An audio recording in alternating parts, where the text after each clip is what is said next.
It's the first week in August, and the weather has turned surprisingly and unusually mild. Today it's not supposed to get higher than about 77. Unusual for the last 5 years or so anyway. Today I'm hoping to complete a shade structure in the area behind me, which will add about 1,000 square feet of growing space that is shaded.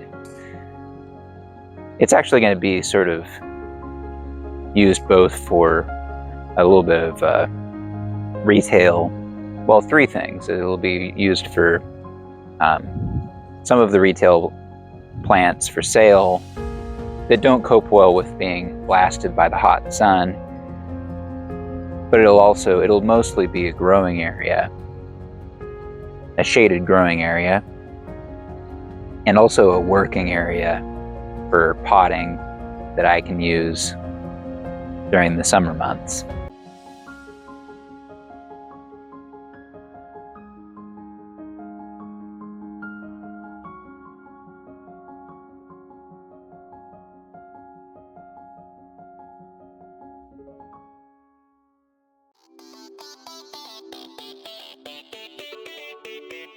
You can build a shade house just like a greenhouse or a hoop house and just never put plastic on it and use it as an area where you shade it in the summer and you take the shade cloth off in the winter.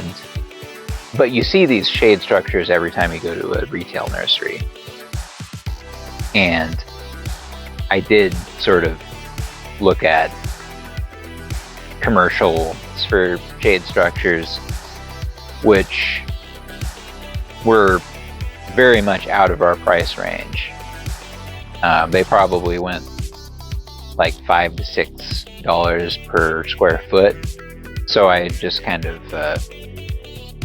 tried to glean what the materials were that went into these shade structure kits, and tried to figure out how we could do one on the cheap. I landed on 1 3/8 inch chain link fencing pipe as the most economical kind of pipe to use to make this structure. If we had gone smaller than that in diameter, we could have used like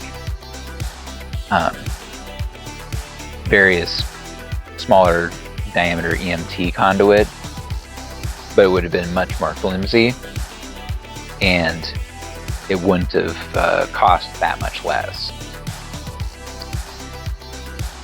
I didn't actually buy enough shade cloth. After I cut a piece off to put over the greenhouse, and I thought I was leaving enough for the shade house as well. Of all the things, even with putting up the 20-foot pieces of chain link piping, which really I should have enlisted the help of another person to hold the other end. Of all of those things, putting up the actual shade cloth was the most obnoxious thing to do by myself.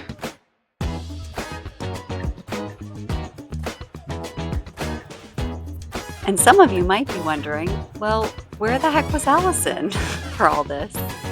And unfortunately, I have a day job during the work week and couldn't make it over to the nursery to help until Saturday. And so Ken, by that time, had figured it all out by himself. And I could only help with moving tables and plants.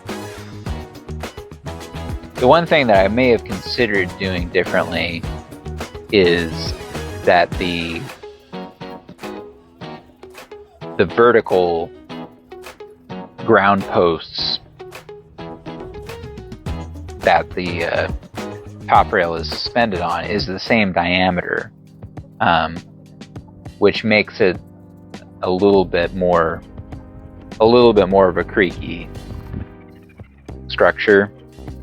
a lot of the commercially available kits had posts every 10 feet, and I went with posts every 20 feet.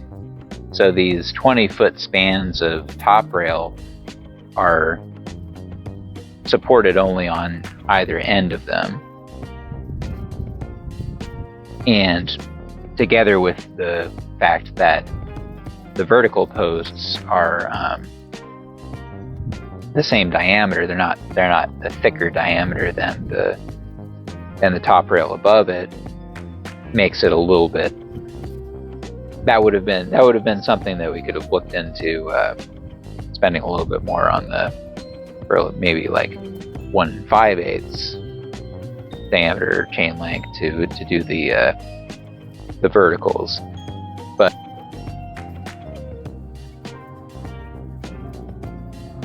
it is much cooler under the shade, and the plants that I've moved under the shade cloth have pretty uniformly shown an improvement in their condition in a short time.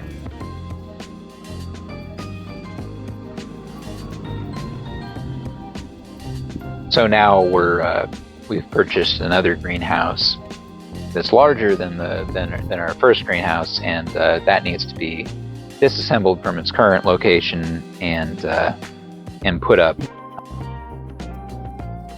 next to our original greenhouse.